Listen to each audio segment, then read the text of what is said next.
what's up, everybody? Welcome to another edition of Real Spit from a Gangsta Gone Legit. Welcome to part 2 of Taron Tibbs, a.k.a. Two Guns. What's up, bro?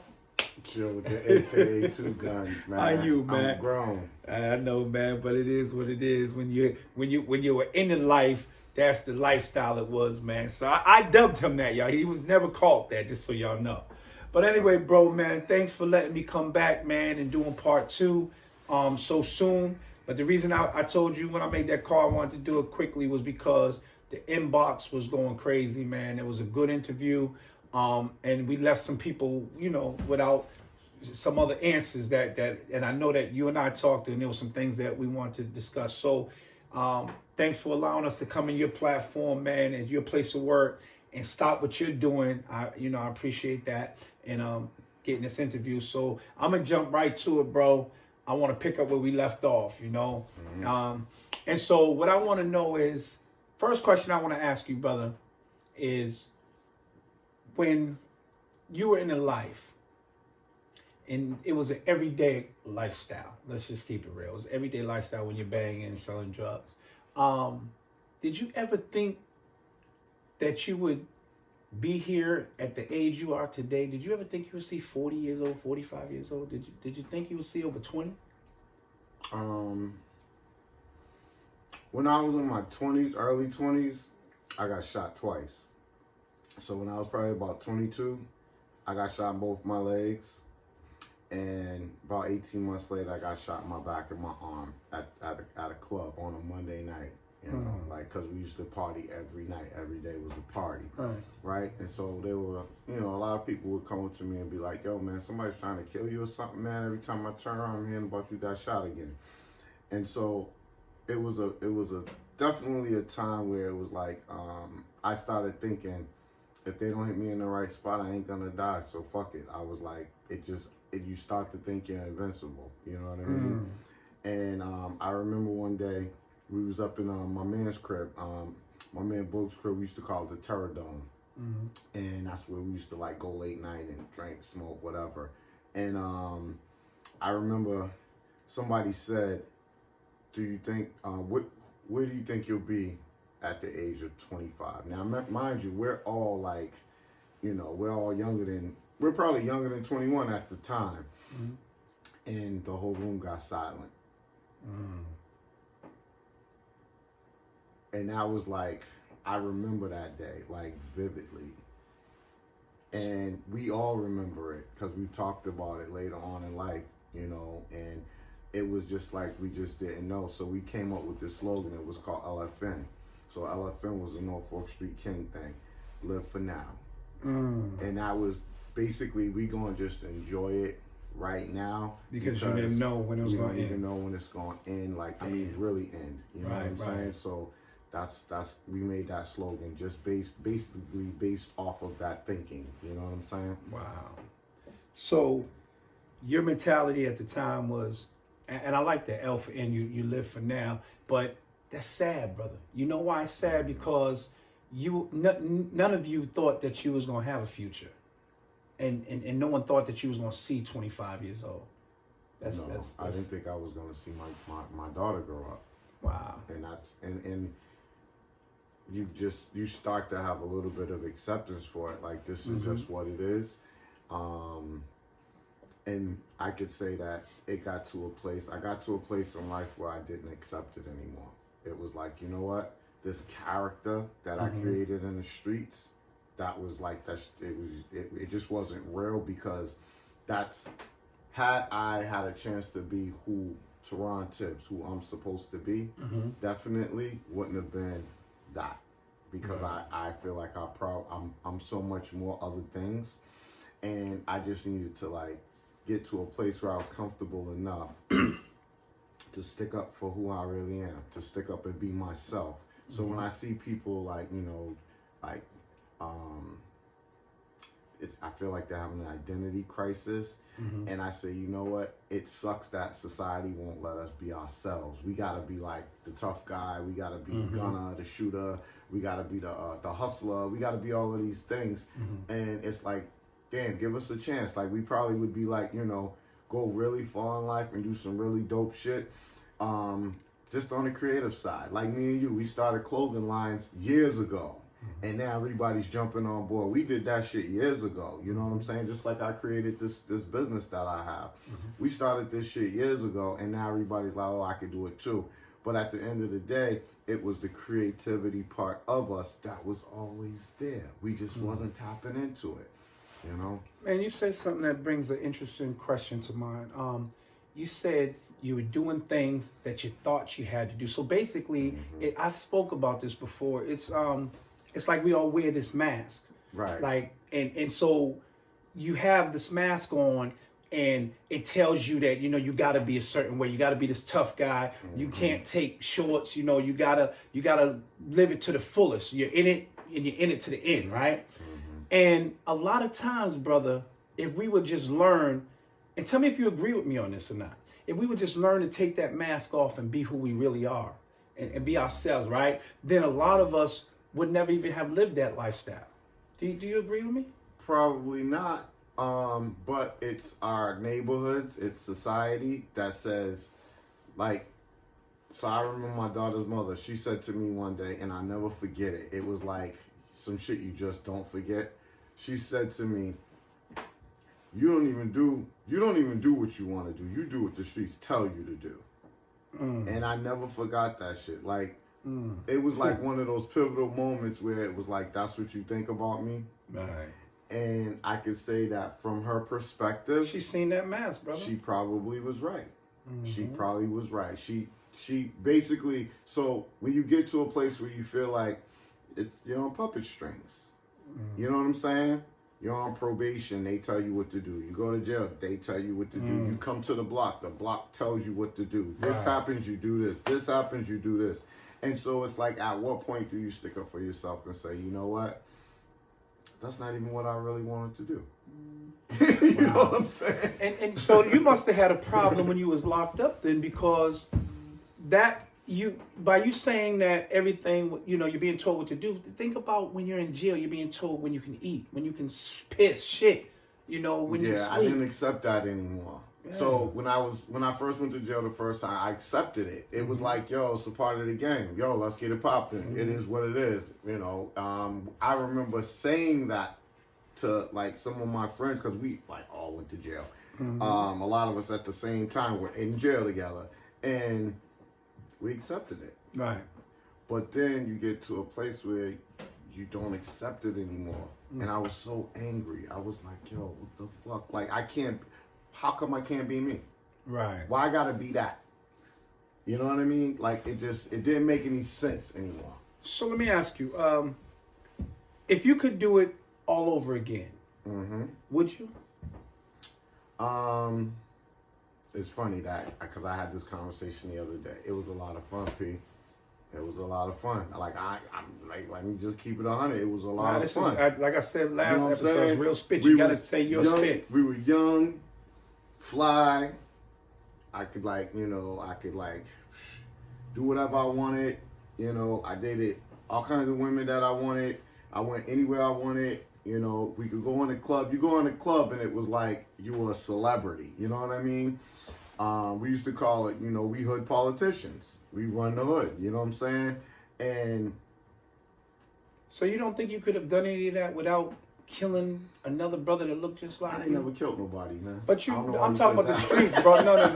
I'm not saying it like, we ain't never gonna talk about no homicides and That's right. But what I'm saying is the streets. So basically, I'm saying you don't think that you could have done that. You don't think you can. Yeah, exactly. That's the word. You don't think, right? And so, the answer is yes. Now I know. Okay. Now I know I could get the same respect by getting up, going to work every day, right, taking care of business, taking care of family, taking care of my children, building So then something. now on that note, I want to ask you the question know. again then. So the question is, if you can do it all over again, because think about it, you went through a lot of bullshit. You got shot a few times. You went to jail. When I say, do you think you can do it, if you had a chance to do it over again, would you? I'm meaning, would you just live the life you're living now, opposed to all of that? I think I had to go through what I went through to get to where you are. And I respect that.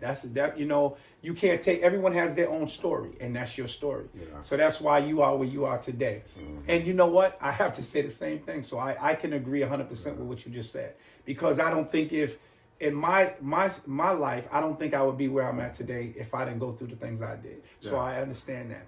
But now, what we're trying to do with this platform is stop the brothers who are out there doing what we already did, because we've been through it. So now we really got firsthand knowledge. It sounds like to some young folks, it probably sounds a little corny for us to say, stop the violence, stop doing this, stop doing that. I can say that I always say this. They're not stupid. They can count. They know that the game is stacked against them. That's why they hustling. Because $12, $15 an hour don't add up. It's not going to pay if you can't get your own place. You can't do much. You won't even get the respect in the crib. Your girl will be looking at you like, man, you're broke. You ain't got nothing. You can't help. And that's a bad place for a grown man to be. Right. Even mentally. So at the end of the day, I'd say that's why I always promote, you gotta create something to get your own money. And getting a job for me just was the first step, because I needed money to make money. But I always promote, you gotta do something else. Become great at investing stock. Become great at real estate. You gotta do something else, because we out here like we grew up in a situation where it's like, you want to help your people, you want to help your family, you want to help your mom, your girl, your kids, and you don't feel much like anybody if you can't. You know what I'm saying? So a lot of it eventually leads from, 1, you want to be flashy. 2, now you got to pay some bills. 3, now you got to help take care of some children and some real life shit. And you still hustling just to keep the lights on, the food in the refrigerator. You know, you get to a place where you're hustling just to pay for regular shit, right?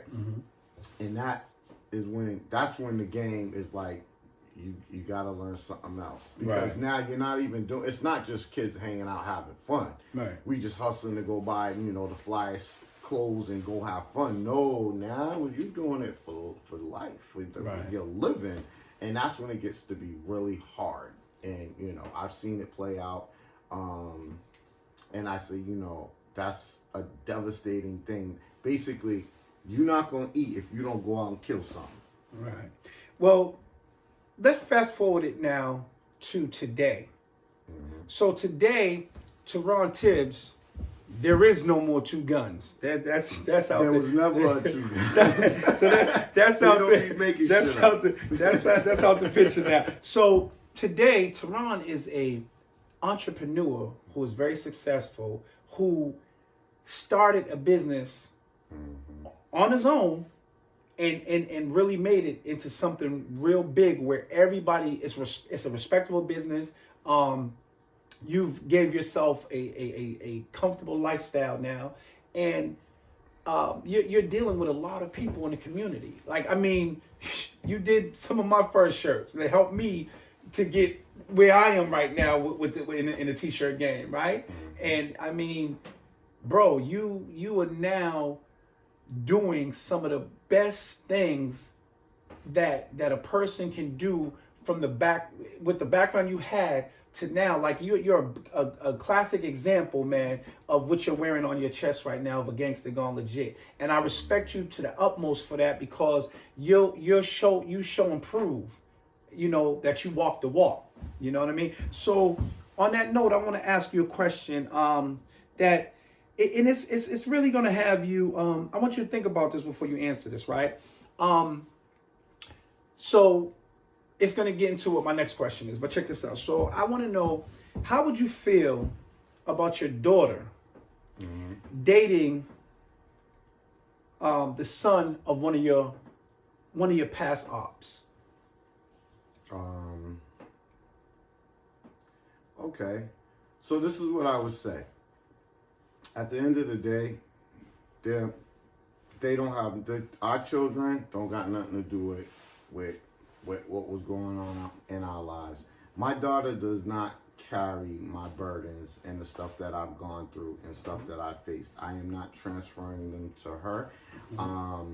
What I would say is, hopefully he's a cool young man and he, you know, has a bright future. I would hope that to be the best outcome. I wouldn't have any problem with it. Okay, that's a good answer. So, are you aware of the power of forgiving someone? Absolutely. Well, not the power. I should have said, are you aware how powerful it is to forgive someone? Right. So I would say that there's two sides of it, right? So, you know, I got shot a couple of times, you know what I mean? I'm not out here running around in the street chasing nobody, looking for nobody, like, to get revenge and all of this stuff. You know, and there's probably somebody out there that might have had problems with me, and they may have said, you know what, it's water under the bridge. So at the end of the day, it's both sides. You know what I mean? It's not like only I can forgive. I know there's plenty of people that can forgive.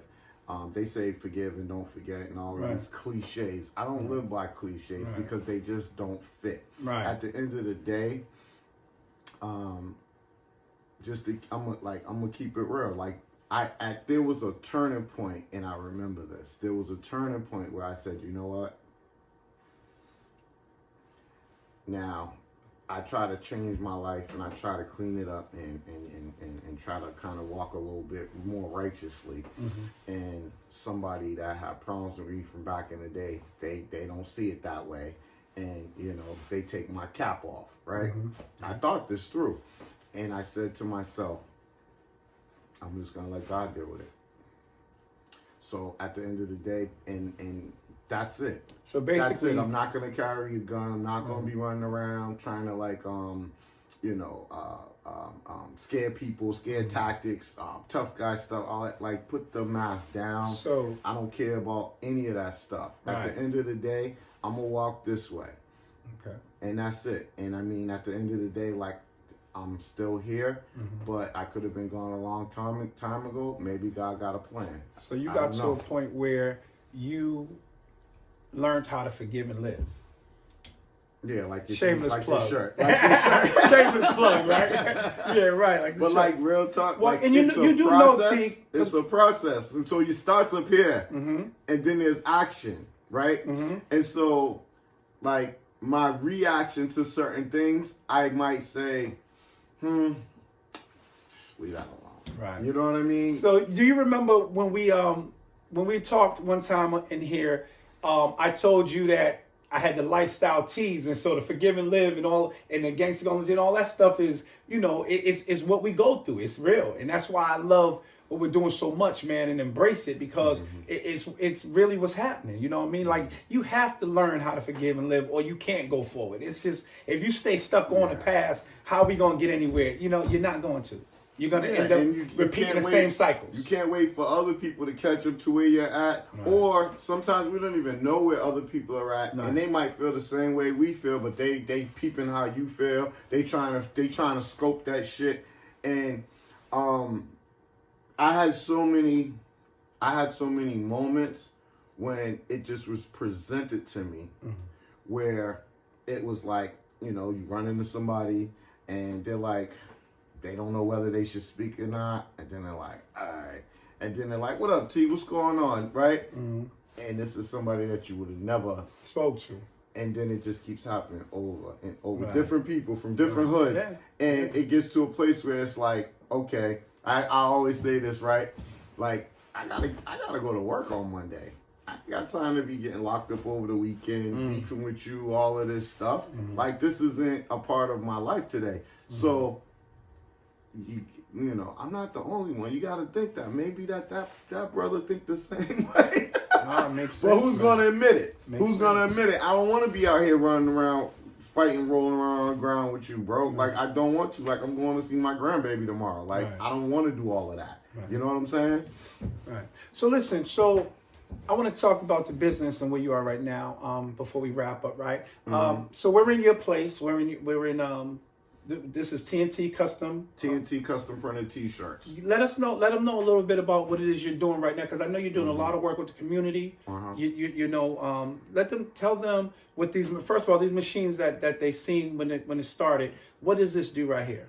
Okay, so we do silk screen printing. That's the machine you seen when you came in. We do silk screen printing. We got a 4-color station. We do embroidery, so we embroider hats. I do a lot of sweatshirts, embroidery. We could do scarves. We can do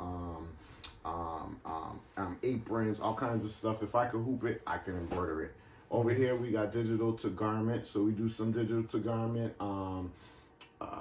for T-shirts. So if you know that's popular. But we also do, this is my big boy right here.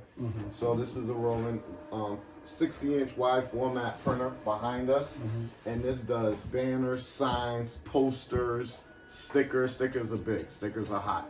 Okay. But you're gonna have to start doing some stickers for me then. And also cuts, heat transfers. So we can do, even though we got a 4-color station here, we can do as many colors as we want and heat transfers. And it's heat infused vinyl, so it's a really expensive vinyl, or really high quality. I'm trying to say high quality vinyl. So, and we can we can print on anything with this. So we've come a long way. We started out with just one machine at my house in my side room, and then over the years we grew. TNT Custom Printed T-shirts was started in 2014. So we're 6 years. We're going like 7 years. We're going on 7 years, going strong. Nice. And it was just built one brick at a time. Literally one brick at a time. And what I know is you pretty much taught yourself this just off YouTube, watching videos and stuff like that, right? Yeah. So, but it's trial and error too. So I messed up a whole lot of shirts. Oh yeah.